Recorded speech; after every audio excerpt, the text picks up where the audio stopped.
Carryover champ on a Thursday, Bronwyn Bishop. We're not worthy, we're not worthy. Lovely to see you here, of course, the former Speaker of the Federal Parliament. And Mr. Queensland, Captain GC himself. I guarantee you, despite how cold it is, he's got a pair of white shoes on and some boardies. Peter Gleeson, lovely to see you. All right, so I mentioned this before at the start of the show, but Bronwyn, what about this? So New South Wales Government offers one-off $3,000 payment. Unions say, bugger you, let's take to the streets because we want you to lose the next election. Victoria gives $3,000 payment to exactly the same workers. Union says, oh, thank you very much, because they want Andrews to win the next election. This is before everyone's eyes about the double standard, isn't it? Absolutely. But it's more than that. I mean, it was sheer greed on behalf of those public sector unions. During the whole of COVID, they still got a pay rise. They didn't lose anything. They had no skin in the game. And here they are complaining that they're not going to get the $3,000, plus they want a pay rise of 5%. Correct. Totally ignoring the fact that the value of your wage is what you can buy with it. And here you have wages chasing inflation, each other's tail, and you might get a pay rise which will actually buy you less. Yeah, correct. So the hypocrisy is politics. Yeah. Sorry, go for it, Lisa. Yeah. Paul, let's be frank here. The cult of the Labor Party in 2022 is inextricably linked to the union movement. I mean, this is the greatest Ponzi scheme in modern political history. The Labor government's put on public servants. The public servants then pay extra in union fees, right? We see it here in Queensland all the time. They then stack cabinet to get the outcomes they want.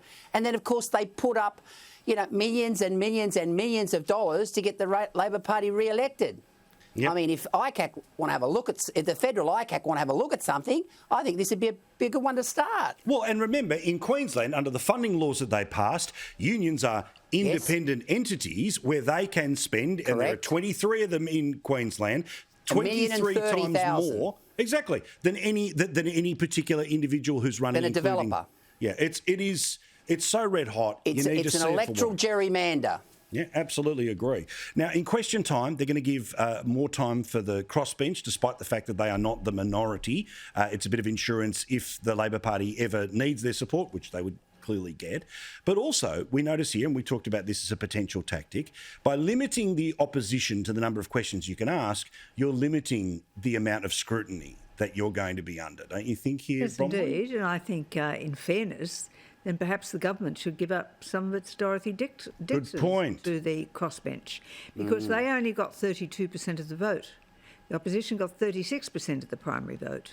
So there is a good argument that says that if you're going to change the rules about who gets how many questions, then I think that the government should forego some of its questions in favour of the Teals and the Greens. Let's see if that happens. The ACT... They do need an absolute majority to change the standing orders, and that means that it has to be present and voting 50% plus one. So 77 people must be present and voting to change them, not just a simple majority of those who are attending are a majority. Well, and of course, even though they have a couple of seat buffer, you've got to provide a speaker. It still means everyone has to turn up all the time. Somebody might be sick, somebody might be this, somebody might be that. You never know. In a parliament, the job of the whip is quite difficult.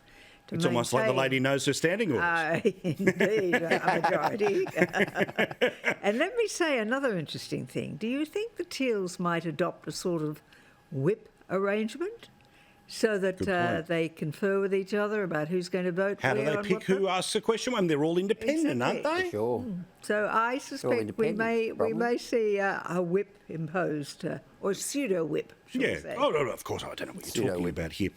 In the ACT, they're moving towards further decriminalisation of, among other things, personal use amounts of ice, heroin, cocaine.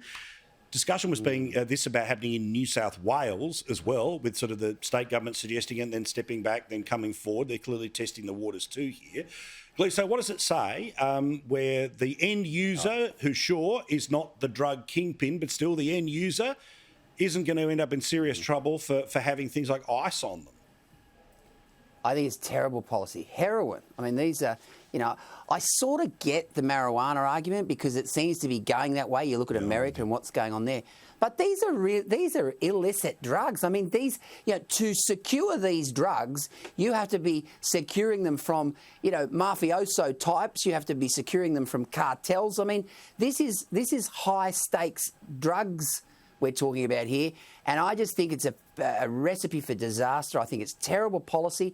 I'm not surprised it's coming out of the ACT, not surprised one little bit, but gee, I tell you what, be very, very careful what you wish for in that sense, because that's a recipe for disaster. Well, agree. Now, John Barilaro, he's going to get $715,000 out of Google because of comments made on a YouTube channel.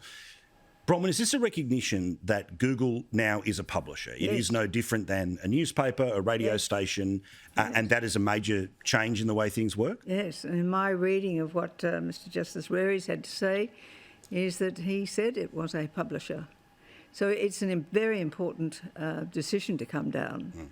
I wonder if they'll appeal it, of course. We'll see eventually where it ends up. But the long and the short of it is, it's almost like, you know, when you look at legal history and its development over 1,000 years, as you do in law school from time to time, it's interesting to see the way when new things happen, the courts have a way of creating fictions and developing the law to react to what's new.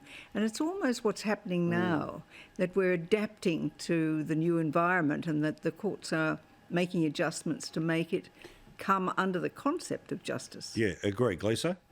And Paul, well, as a former newspaper editor of 10 years, it's about bloody time that the Twitters of the world and the Googles of the world are subjected to the same defamation and libel laws that newspapers do. And I mean, as I said, as a newspaper editor, we have a responsibility to publish the truth. I mean, there's opinion, and then there's factual stories. You know, there's stories that have to be absolutely 100% accurate, and you have to give the other person the opportunity to respond. Google flouted all of that. Yes, they just whacked it up there. This bloke, this fellow that was putting it up there, who has also been individually sued by Barilaro, they just whacked it up there and said, go for your life. This is a very definitive and significant decision, and I applaud the judge for doing it. All right, lady, thank you very much. I have Nigel Farage standing by along with the wonderful Megan Kelly, so more time next time we meet. Thank you very much, guys.